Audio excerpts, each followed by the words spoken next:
चलिए जानते हैं देश दुनिया की सिलेक्टेड और काम की 25 बड़ी खबरों को। लेकिन उससे पहले अगर आपने अभी तक इस चैनल को सब्सक्राइब नहीं किया तो सब्सक्राइब कर ले और वीडियो को लाइक करना बिल्कुल न भूलें। नौसेना में शामिल हुई सैंड शार्क INS बागीर पानी के अंदर 40 किलोमीटर प्रति आवर की रफ्तार से 50 लोग एक साथ ऑपरेशन को अंजाम दे सकते हैं। कलवरी क्लास की 5वीं पनडुब्बी बागीर सुबह नौसेना में शामिल हो गई और इसे सैंड शार्क भी कहा जाता है। नौसेना के अध्यक्ष एडमिरल R हरि कुमार ने मुंबई के नेवल डॉकयार्ड पर बागीर को कमीशन किया। पानी के भीतर बागीर की रफ्तार 40 किलोमीटर प्रति घंटा है। तमिलनाडु के मंदिर में क्रेन गिरी, 4 लोगों की मौत। क्रेन से लटकाकर भगवान की मूर्तियों को माला पहना रहे थे। तमिलनाडु के अरकोन्नम स्थित मंडियावन मंदिर में त्योहार के दौरान क्रेन गिर गई। हादसे में 4 लोगों की मौत हो गई, 9 लोग घायल हैं। पुलिस अधिकारियों ने बताया कि क्रेन के संचालकों को हिरासत में लिया गया है। त्योहार में क्रेन का इस्तेमाल करने की अनुमति नहीं थी और घटना देर शाम की अरकोन्नम स्थित मंडियावन मंदिर में तिमाइलेरू त्योहार चल रहा था। इस दौरान 3 लोग क्रेन से लटककर भगवान की मूर्तियों को माला पहना रहे थे। तभी क्रेन का कंट्रोल बिगड़ा और वह गिर गई। लद्दाख के समाज सुधारक सोनम वांगचुक, जिनके जीवन पर 3 इडियट्स फिल्म बनी, उन्होंने प्रधानमंत्री मोदी से अपील की है कि लद्दाख को बचा लें, क्योंकि स्टडी में दावा किया गया कि यहाँ पर लगभग 2/3 ग्लेशियर विलुप्त होने की कगार पर हैं। सोनम वांगचुक ने एक वीडियो जारी किया जिसमें वो लद्दाख की जनजातियों, उद्योगों और ग्लेशियर की बात कर रहे हैं। बिहार में फिर से जहरीली शराब पीने से 6 लोगों की मौत, 14 से ज्यादा लोगों की हालत गंभीर। 6 लोगों की आंखों की रोशनी चली गई। शराबबंदी वाले बिहार में फिर से जहरीली शराब ने कहर मचा दिया है। सिवान जिले में पिछले 24 घंटे में जहरीली शराब पीने से 5 लोगों की मौत हो गई और 1 मौत गोपालगंज में हुई है। 14 से ज्यादा लोगों की हालत गंभीर है। इसमें से 6 लोगों की आंखों की रोशनी चली गई। ऐसा कहा जा रहा है कि मृतकों की संख्या और भी बढ़ सकती है। तवांग झड़प के 6 हफ्ते के बाद अरुणाचल गए आर्मी चीफ। LAC पर सुरक्षा और तैयारियों का लिया जायजा। Chief of army staff general Manoj Pandey Tawang झड़प के 43 दिन के बाद अरुणाचल प्रदेश पहुंचे। Chief of army staff general Manoj Pandey ने जवानों की सतर्कता, कर्तव्य और निगरानी की तारीफ की और कहा कि मुझे उम्मीद है कि आप इसी मुस्तैदी और कर्मठता से अपना ये काम जारी रखेंगे।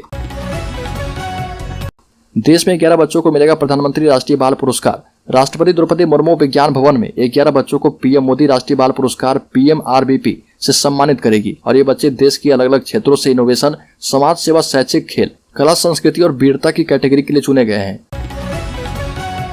जम्मू कश्मीर में आ रहा बड़ा बदलाव। पहली बार मेडिकल कॉलेज में दूसरे राज्यों के शिक्षकों की नियुक्ति। JKPSC ने आदेश जारी कर दिया है। जम्मू कश्मीर में दशकों के बाद बड़ा बदलाव आया है। सरकार ने पहली बार सरकारी मेडिकल कॉलेज और डेंटल कॉलेज में फैकल्टी के पदों पर जम्मू कश्मीर के अलावा दूसरे राज्यों के शिक्षकों की नियुक्ति का फैसला कर लिया है और इस संबंध में जम्मू कश्मीर लोक सेवा आयोग JKPSC ने आदेश जारी कर दिए हैं। जम्मू कश्मीर के मेडिकल कॉलेज में फैकल्टी के पद काफी समय से रिक्त चल रहे हैं और जम्मू और कश्मीर में कुल 14 सरकारी मेडिकल कॉलेज में अब दूसरे राज्यों के छात्र भी एडमिशन ले पाएंगे।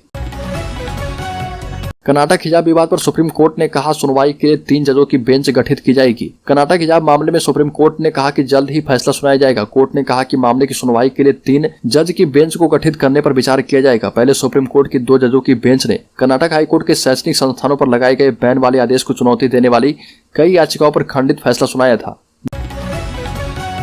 9 राज्यों में विधानसभा चुनाव से पहले पेट्रोल डीजल की कीमतें कम होने की सुगबुगाहट तेज हो गई है। पेट्रोलियम मंत्री हरदीप सिंह पुरी ने भी तेल कंपनियों से पेट्रोल डीजल के दाम घटाने की अपील की और कहा कि अंतर्राष्ट्रीय बाजार में तेल की कीमतें नियंत्रण में है। तेल कंपनियां भी अब घाटे से उबर चुकी है। ऐसे में मेरा अनुरोध है कि कंपनियां पेट्रोल डीजल के दाम कम करें। हरदीप पुरी ने कुछ राज्यों के वैट नहीं घटाने पर भी निशाना साधा और हरदीप पुरी ने कहा कि अंतर्राष्ट्रीय बाजार में कीमतें बढ़ने के बावजूद केंद्र सरकार ने नवंबर 2021 और मई 2022 में एक्साइज ड्यूटी कम की थी। चीन में एक हफ्ते में कोरोना से 13,000 लोगों की मौत। अब तक 110 करोड़ लोग संक्रमित। चीन में कोरोना के मामले बढ़ने के साथ ही भारत, जापान और अमेरिका जैसे देशों में भी नई लहर का खतरा मंडराने लगा है।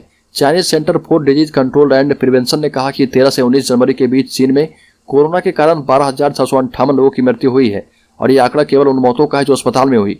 बाकी अभी आंकड़ा नहीं आ पाया है।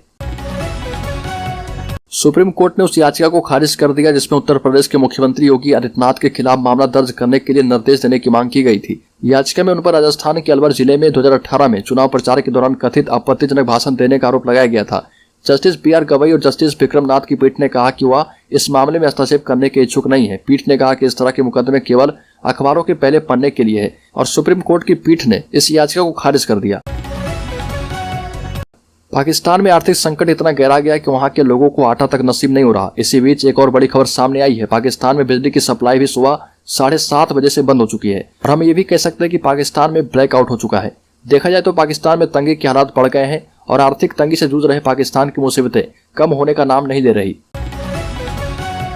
भारतीय सेना को अगले साल मिलेंगे अपाचे हेलीकॉप्टर। भारतीय सेना को AH-64 अपाचे हमलावर हेलीकॉप्टर 2024 में मिल जाएंगे। सेना को ऐसे 6 अपाचे हेलीकॉप्टर मिलने हैं। 2019 में अमेरिकी विदेश विभाग ने भारतीय सेना के लिए हमलावर हेलीकॉप्टरों की अतिरिक्त बिक्री के लिए मंजूरी दे दी थी और 2020 में सेना के लिए 6 हेलीकॉप्टर के लिए लगभग $800 मिलियन का सौदा किया गया है। सुप्रीम कोर्ट के chief justice of India DY Chandrachud ने कार्यक्रम को संबोधित करते हुए कहा कि न्यायपालिका को भाषाई स्तर पर काम करने की आवश्यकता है। ये भी कहा कि सुप्रीम कोर्ट के फैसले को क्षेत्रीय भाषा में भी उपलब्ध करवाया जाना चाहिए ताकि लोगों को इसकी जानकारी हो सके और ये आम लोगों तक पहुंच सके। प्रधानमंत्री मोदी ने उनके इस प्रस्ताव का समर्थन किया है। पीएम ने CJI के इस बयान का वीडियो शेयर करते हुए लिखा कि ये एक प्रशंसनीय विचार है और इससे सभी लोगों को, खासतौर पर युवाओं को बहुत मदद मिलेगी।